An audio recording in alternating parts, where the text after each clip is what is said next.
There's a whole article from Jason Schreier on Dragon Age. Did you happen to check this out, Co? I got snippets. Yeah.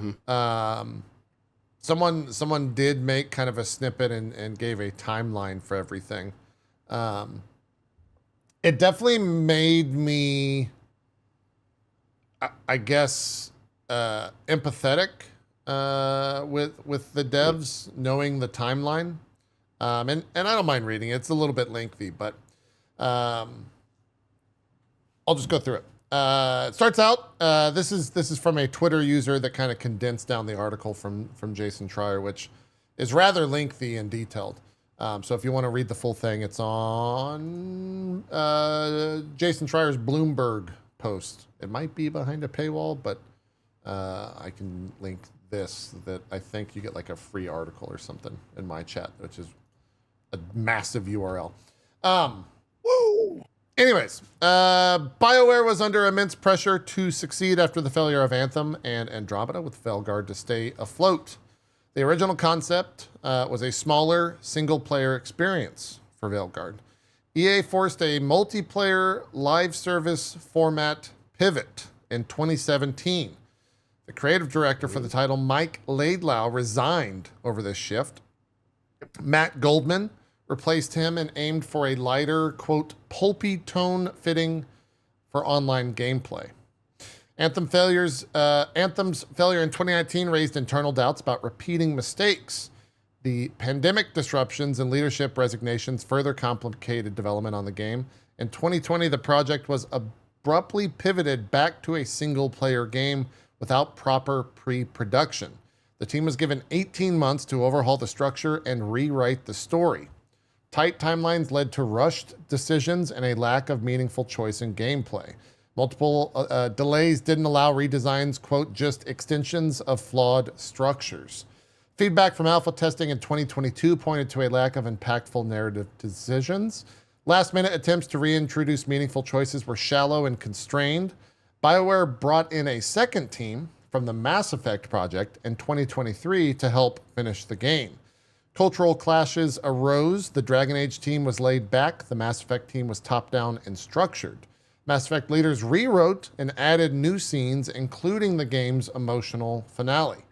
Dragon Age leads were frustrated, denied similar resources, and excluded from key meetings. Long-standing resentment emerged from EA favoring Mass Effect internally. The original multiplayer version's snarky tone felt outdated. Concerns that it would resemble Forspoken led to last-minute dialogue rewrites. The voice actor strike and overtime demands hindered these changes. The initial trailer looked like Fortnite, which of course alienated the RPG fan base. We all went through that. We talked about it extensively on the show. Marketing failed to properly convey the game's actual tone and genre. I think I would agree with that completely. Yeah. Completely.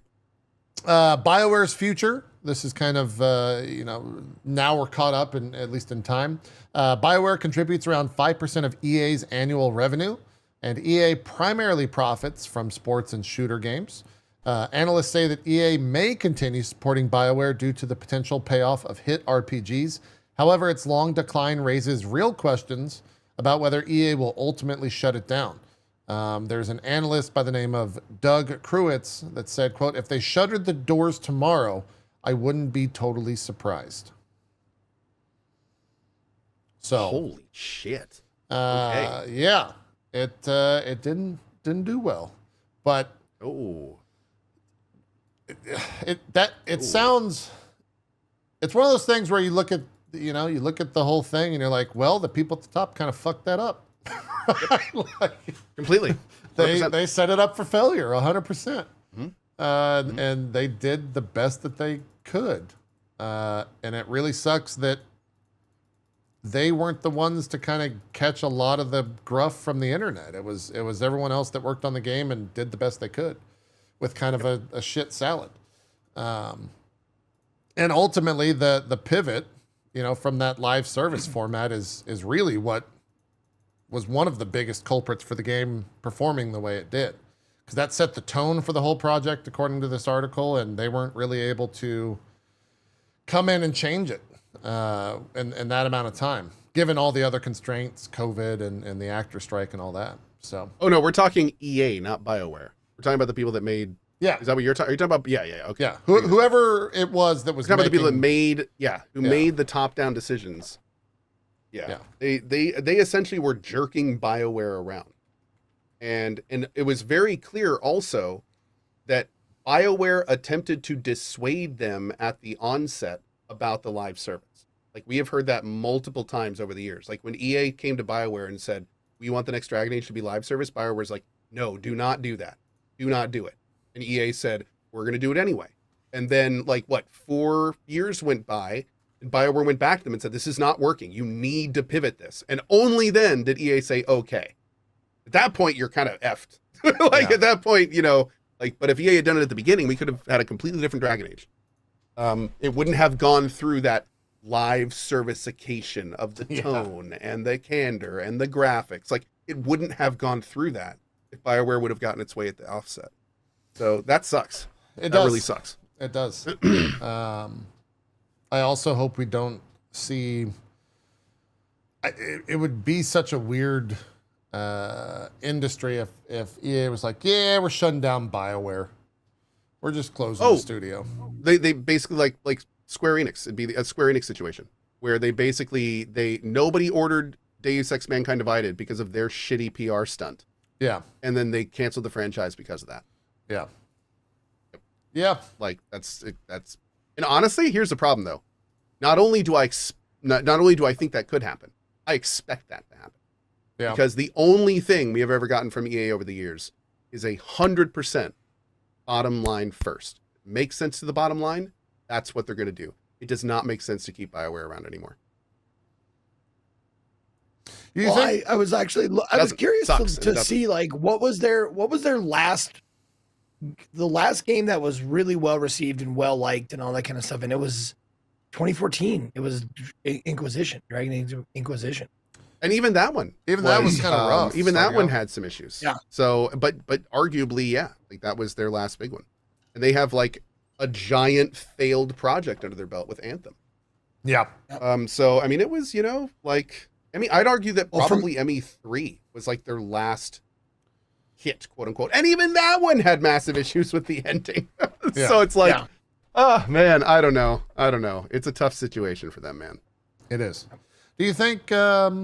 No, I'm not saying go ahead. I'm sorry. Well, I was going to say. I was going to talk to somebody in chat. I don't want to do that.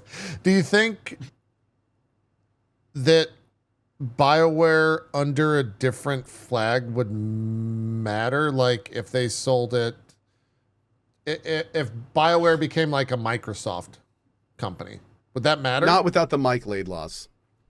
Yeah. If you Mike brought and back a lot the of folks, yeah. Mike and the people like Mike that were at BioWare were what made BioWare BioWare. So I mean, and most of them have atrophied away at this point. So it's a very similar question would be like, yeah, so I mean, there's enough old people at Twitch to bring the Bleed Purple back, right? And it's right. Not just not how it works these days, unfortunately. Yeah. True. Yeah. Yeah. I guess Mass Effect 4 is in the works. We know that, but so somebody said something interesting, and in name alone that could be cool, but unfortunately, I think everything that we just said applies. But it would be nice to see BioWare get sold to Microsoft or something, and get because I think Microsoft would say, here's a bunch of money, go make a game that will sell a lot, and we're not going to tell you a huge amount to do. I think they may actually take that approach, and they are having things like In Exile, Obsidian, Bethesda, that's BioWare's kind of in their wheelhouse. So it would be nice to see them be given a chance to do it on their own terms, because I don't really feel like Anthem or DAV was on their terms. Yeah. So I think it'd be awesome if they did that, and then they also announced also we're bringing back the old crew, all the old guys. Right? Oh back. My God, dude. That'd be imagine if they said that they were buying BioWare and Mike Laidlaw and all these guys that kind of satellited off into their own thing were coming back for a big Dragon Age 5 or whatever. That could be something that could be fun. Be kind of cool. But that's also so much copium. My eyes just went cross-eyed. Yeah. Well, we know that that Mass Effect 4 is coming out, or at least that they're working on it. Coming out is a different story. We don't know when that release date is. We also, apart from the small snippets that they've shown, we don't really know what that game is ultimately. So that'll, I guess, do we know that they're calling it? Are they calling it 4? Are we sure like that's what they're calling it, or is that just a running title? I don't. For which one?